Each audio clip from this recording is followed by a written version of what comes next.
Hello everyone and welcome to our presentation on the Conquests on the Genghis Khan and the Uluses of the Mongol Empire.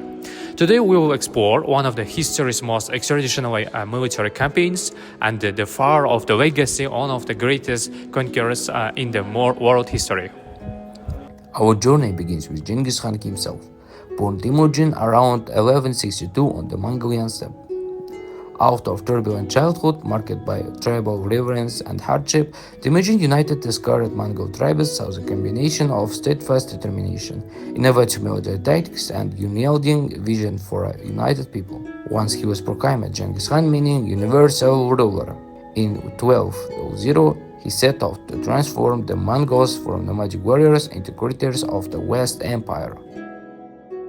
In today's presentation, we will break down his conquests and the administrative structure he left behind, which was later divided among his heirs into several Uluses, a term that in the Mongolian language signifies a portion or a domain.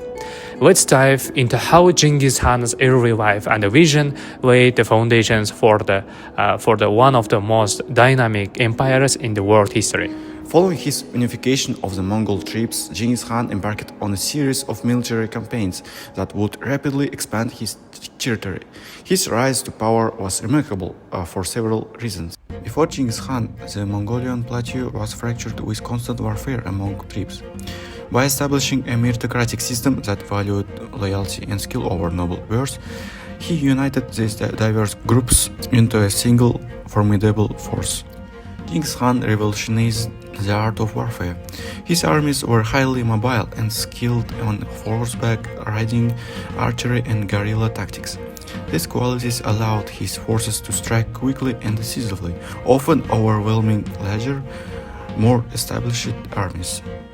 One of the most dramatic campaigns was the invasion of the Khwarezm Empire, a vast Muslim state stretching across parts of present Iran, Turkmenistan, and Uzbekistan.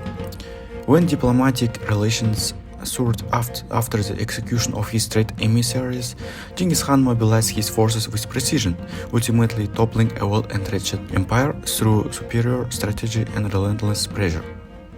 As we examine Genghis Khan's military strategy, it becomes clear that his success was built on both tactical and a forward-thinking administration. Adaptability and intelligence. The Mongol army was known for its intelligence network. Scouts and spies were deployed to learn about enemy movements and terrain, contributing to the fluid, adaptable strategies that often caught adversaries off guard. The Yasa Code of the Laws. Alongside military conquest, Genghis Khan instituted a legal code known as the Yasa. This set of laws established order, promoted meritocracy, and provided guidelines for both military conduct and civil administration. Its enforcement helped maintain discipline and unity within the ever-expanding empire. Cultural and economic exchanges. Importantly, Genghis Khan's conquests also facilitated significant cultural exchange. By promoting trade routes, most notably the Silk Road, the Mongol Empire became a melting pot of cultures, ideas, and technologies. These elements of military structure and social policy not only ensured the rapid expansion of the empire, but also laid the administrative around cultural foundations that would later be inherited and transformed by his successors. After Genghis Khan, in 2027, the West Empire that he built was divided among his sons and grandsons. So there was division led to the creation of separate political, and he was known as useless because separate political, each governing different parts of the realm. So while remaining part of the overall, it was Mongol world. Major Uluses and their leaders. The Golden Horde, these Ulus controlled the western steppe territories, including parts of modern-day Russia and the Eastern Europe. Led by the descendants of Genghis Khan's eldest son, the Golden Horde played a crucial role in shaping the political landscape of Eastern Europe. The Chagatai Khaganate Named after Genghis Khan's second son, Chagatai, this domain covered much of Central Asia. It was characterized by its strategic position along the Silk Road, which fostered cultural and economic exchanges. The Ilkhanate established in Middle East. The Ilkhanate was founded by Hulagu, a grandson of Genghis Khan through his son Duli. It governed a region that included parts of Persia, Mesopotamia, and the Caucasus, significantly influencing the political evolution of the Middle East.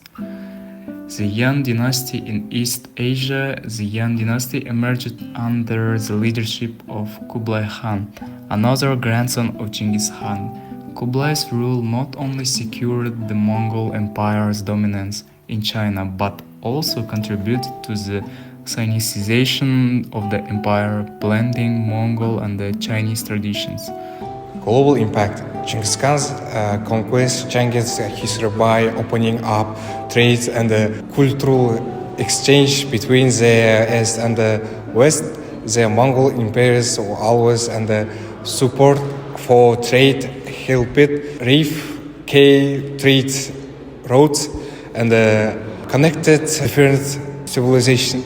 In causing the story of Genghis Khan and the subsequent creation of the Uluses offers an incredible insight into how military genius, when combined with innovative administrations and an openness to cultural exchange, can reshape the world. His conquests and the division of his empire demonstrate that history is rarely black and white.